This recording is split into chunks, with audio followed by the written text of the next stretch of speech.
Donc voilà la borne qui matérialise le départ de ma deuxième étape, donc du lac du Guéry jusqu'à Récolède, sur la commune de Nembouza.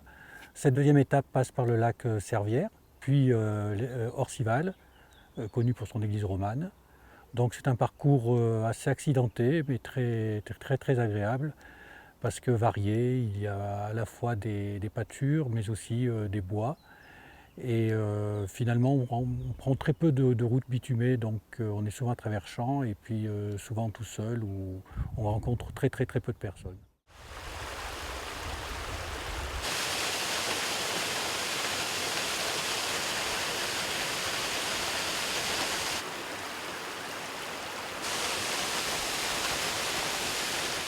Le lac du Guéry est déjà le lac le plus haut d'Auvergne. Il est à 1250 mètres à peu près d'altitude.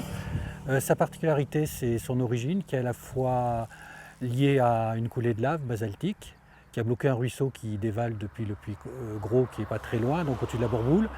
Et également, l'érosion glaciaire a fait le reste, ce qui fait qu'effectivement, on a face à soi un cadre magnifique.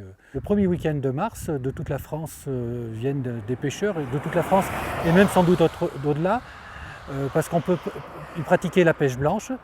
C'est le seul lac en France où celle-ci est autorisée.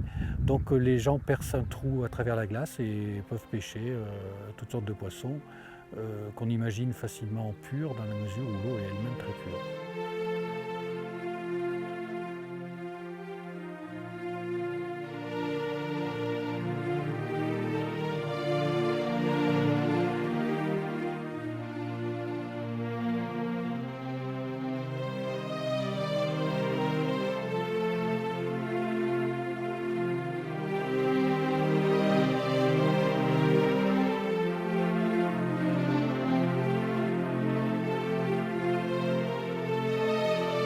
Le lac Servières est à mes yeux un des plus beaux lacs d'Auvergne. Si c'était le plus beau, c'est celui en tout cas où je vais le plus régulièrement. Bien sûr, le lac Servières n'a pas la dimension du lac de Guéry qui fait 23 hectares. Le lac Servières est beaucoup plus petit. C'est également un paradis pour les pêcheurs. Le lac Servières présente cette particularité d'être largement ouvert à l'horizon, un peu comme dans la mer, avec une dimension beaucoup plus paisible. Et puis quelque chose de millénaire que je n'éprouve pas en tout cas au bord de la mer. La particularité de cette église, c'est qu'elle est adossée à un rocher, qu'on voit très bien à l'intérieur de l'église. Et surtout, Notre-Dame d'Orcival est aussi appelée Notre-Dame des Fers, c'est-à-dire qu'elle est dédiée aux prisonniers.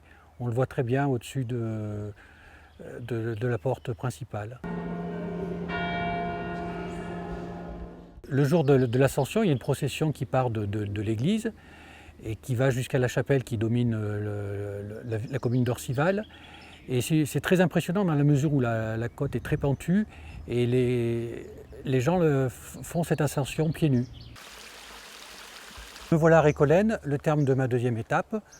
Pourquoi Récolène? Parce que Récolène offre l'avantage d'avoir plusieurs gîtes et qu'on y mange bien.